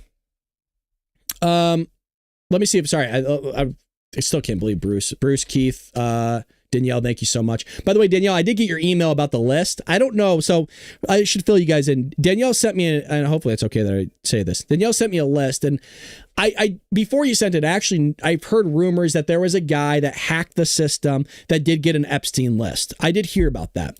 I don't know if that's real, so that's why I didn't cover it. So if you guys want news stories covered, you can go ahead and send me information through my email, thebaldbradshow@gmail.com, and I'll talk about it for you guys. It helps me build out the show, by the way. If you send me like, hey, have you heard about this? Like, you should check this out, man. You should talk about this. This is crazy. So Danielle sent me the list. I just can't confirm it. And I don't want, mind you, there's legal things that happen here, folks. You can't just throw out somebody's name. So I don't want to show the list because I don't even know if it's real. That's the last thing I need is some dude that has a lot of money when I'm making 30 cents a day on YouTube and suing my ass. I just don't have it. So there's no breaking news here, folks. There's nothing really going on. So we kind of covered everything I think we need to cover. The Epstein stuff's still going on. The auto pen's still going on. Donald Trump's still winning the Supreme Court. One thing we haven't done today that we need to do. We need to check the markets. It's so funny how that was just not in the news anymore, right? That the markets were, I was told we're up. So the market actually dipped quite a bit. We're up 5.5% roughly. Remember how the market's crashing. You're going to start eating the leather off your shoes. It's terrible. He's crashing the markets. It's like we're up since he's been in office 5%. Like some people, like small businesses, some people would kill to have a 5% increase. You know what I mean? They would kill to have that in 6 months. It's not eggs aren't a talking point anymore. You notice that the market's not a talking point anymore. Taxes aren't a talking point anymore. Like Donald Trump is just going down the list. What can I do here? What can I solve? Cool. They're bitching about that. Awesome. Check done. That one up. A checky done. Oh, well, he's, it's crazy how now they're going after him for giving weapons to Ukraine. Isn't that wild? That they're going after Donald Trump for giving weapons to Ukraine. But yeah, isn't that what you guys were just complaining that MAGA didn't want to do? Was keep giving free stuff to Ukraine? Mind you, we're not doing it for free anymore. They have to pay us. It's like, it's crazy. At one moment, they're we need to give everything we have to the Ukrainians. They were invaded, which is true. We just need to give them money, hand over fist. Forget it.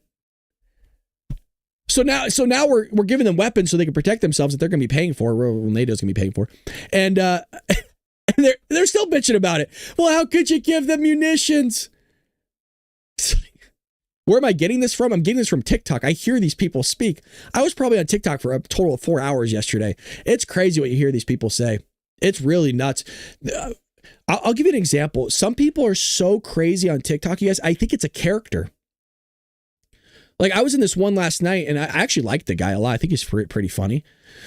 I thought he was being like a satirical character. There's one that I posted that Dinesh D'Souza would always have on his show. It's a lady that plays a leftist, a woke leftist, and I forget her name. She's really good at the character. And so I thought it was a character that he was playing, but the guy was being legit. And you kind of see that with a lot of these people is they act so crazy and the things they say is so like preposterous that you're like, there's no way that this is a real human being acting like this. It can't be real. You know what I mean? Like for example, you guys, I act silly here on the show, right? Like I start yelling in the mic. That's a character. That's being silly. That's for entertainment. That's not how I really act, right? That's a character. That's not my true personality. I've explained my true personality to you. I'm a quiet guy. I'm a mute in real life. I don't talk to anybody. I sit at home in a corner. And sometimes I'm not even kidding about that. I sit in here almost all day by myself, quiet. That's my true personality. The fact that I go on here and talk for an hour and a half, people's minds are blown. Like, you're an introvert? You don't talk to anybody? I don't. My phone is always on Do Not Disturb. My best friend called me 2 days ago. I didn't realize until 48 hours after. Obviously, he didn't like that. But I didn't know anybody called me until I opened up the app and I go, oh my God, he called me. Like, I was on the couch with my wife. I go, oh my God, he called me. I texted him immediately. He told me to suck it and didn't say anything else after. I feel bad, but he knows how I am. So it's like these people just say stuff. You're like, dude, I don't know if that's a character. You can't be a real person, can you? They're real. They're real. Is Dark Maga today going to? Yes, Dark Maga is going to be open to everyone for the rest of the month. We met our hours. So that's why it's so important that I try to get those hours in the first week, because then we can get to spend the rest of the 3 weeks with everybody. And that's what I want. Because I don't want to, just so you know, I don't want to have to like close things off to people. But as I mentioned, we have to meet our Rumble quota, do Rumble premium content.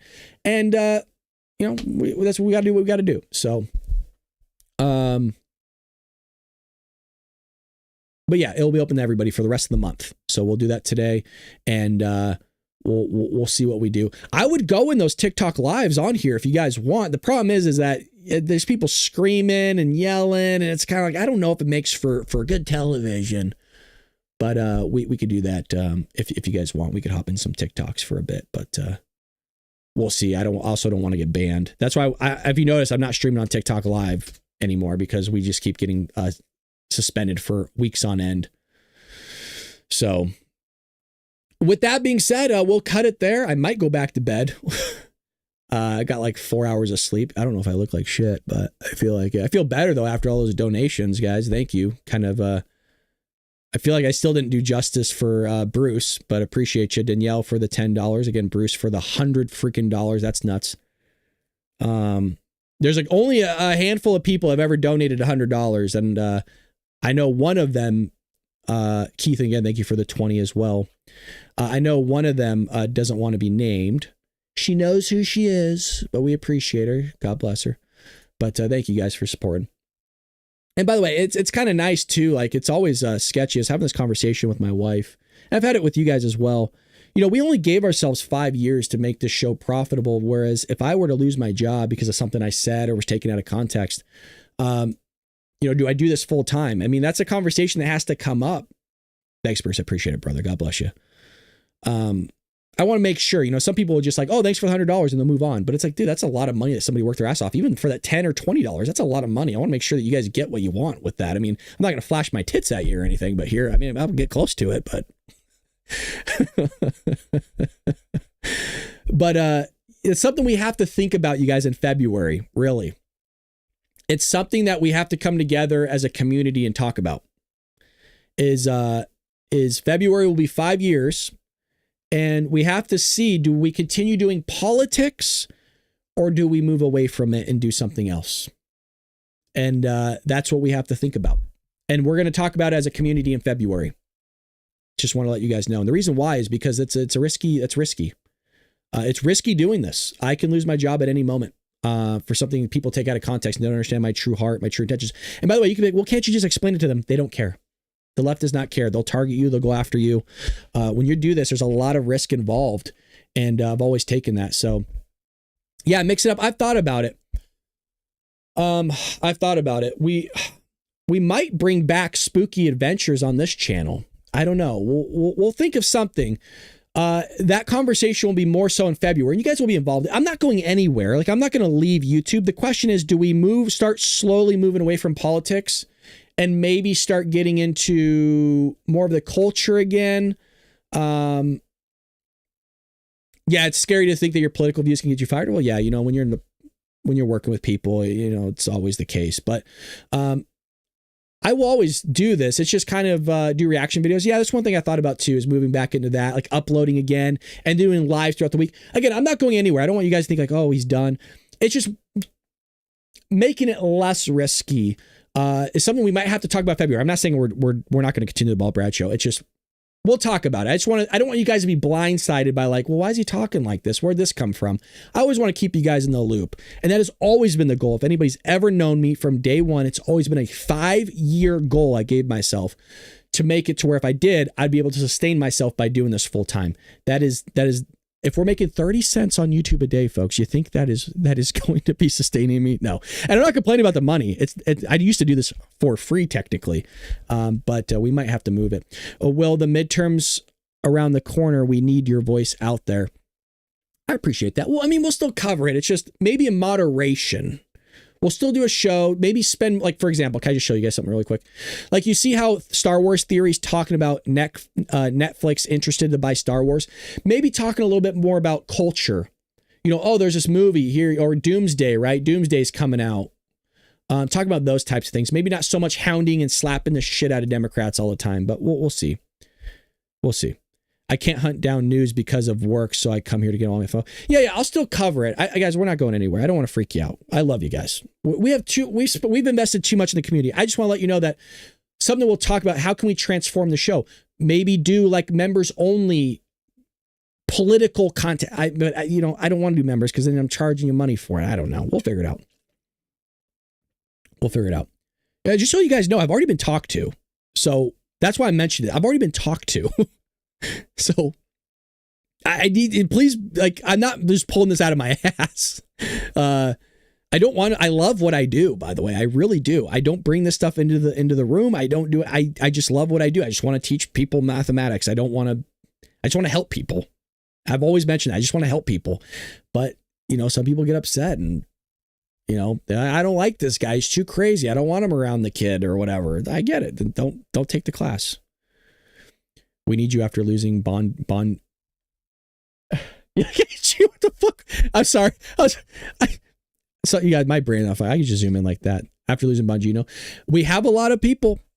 We have a lot of people from the Bongino army here, which is appreciated.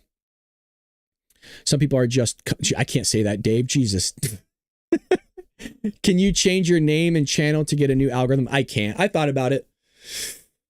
Brad, you've been talked to from your job. Yeah, I have. Yeah, Danielle. Twice. Yeah, Danielle says, have you been talked to from your job? Yeah, I have meetings twice. Yeah. I could, but I don't think anybody would hire me. I don't know. We'll deal with it when we have to deal with it. I hope it doesn't happen. Brad, it's better than Bongino. Oh, I don't think so, Karen. That's really nice of you, but I don't think I'm better than Dan. There ain't no way. Dan is a legend. I love Dan. Dan knows about our team, allegedly. You guys remember Dylan, who's over there on Rumble, who's our content coordinator. We love Dylan here. Guy's absolutely amazing. He did shout out our show to Bongino's team to see if we can work something out. I should reach out to him and see if Bongino's team will have us at any time. But I try to get on people's podcasts. It's not really happening. So, Brad, you have to read my comments before you say them out loud. Yes. Well, Dave, that's a lot of you guys. You know, we haven't seen in a while. I don't know if he's in here. Is Pat? Hey, has anybody checked on Pat, by the way? I haven't heard from Pat in a while. Yeah, I haven't seen Pat. I don't see Dizzy today. Hopefully, Pat and Dizzy are doing okay, unless I missed them. I notice when people aren't in here, you guys, by the way. I very rarely do I say something, but Yeah, usually there's some Pats in here or whatever. Okay. Yeah, Dylan's a huge W. By the way, Krager is part of the Crucible crew, man. That's kind of cool. I should see if I can get on there. I've asked if I could be a part of like the extravaganza, like be a guest or whatever and talk to them, but we'll see if they have me. I don't know. I should reach out to them and see just talk stuff, you know. I don't debate. I'm not going to debate Andrew. He'll kick my ass. Most people would in a debate, by the way. I like to have conversations, talk about things. I can learn from people. I don't know much, you guys. I really don't. For some reason, we have this culture where when you're on TikTok and somebody asks you a question, they just expect you to know it. And then when you don't know, it's like, oh, you don't know that? It's like, I don't know a lot of shit. You know what I mean? I don't know a lot of stuff. I'd have to look it up. Like, if you want to debate a specific topic, yeah, I guess I could read up on it and learn about it even more to have like a debate and see if I can win the argument. But most of the stuff, I just like to listen and go, I don't know if I agree with that. It sounds a little weird. Sounds a little funky. Well, yeah, Kick's hard to grow on, man, but I appreciate you helping me out over at Kick a lot, Dave. I see you guys over there. Don't think I don't. I have it up on my screen here, so I see you guys over there. Yeah. Well, maybe somebody can hit up Pat and see if he's doing okay. I'll hit him up on Twitter. But with that being said, I think we'll end it here again. We'll have Dark MAGA later today. Remember, Dark MAGA is a little bit of a different form content where we go over long form stuff. Maybe we'll check out a little bit of the Gavin Newsom interview with the Sean Ryan podcast and check that out a little bit. See what that knucklehead has to say. Not Sean Ryan, but Gavin Newsom. That'll be kind of fun and get us involved in that. Or if there's breaking news, we'll cover it. But with that being said, thank you to everybody that donated. Again, Bruce, Danielle, Keith, thank you guys for contributing hard-earned money to the show. I appreciate that. God bless you. It helps pay for the stuff. I mean, it really does. It helps me out greatly. Thank you for all the moderators. Everybody does the monthly donations through my website, baldbrad.com. Thank you so much. Everybody is a member. I appreciate you guys. Really. Thank you. I don't want that to ever go unnoticed. And we'll be back here later. Spooky Adventures is up. I don't have a new video out, but the one from the other week, if you still haven't seen that, it's crazy. With that being said, we'll be back here in a few hours. Appreciate you. Get some rest and be prepared for tonight. Thank you, Patriots.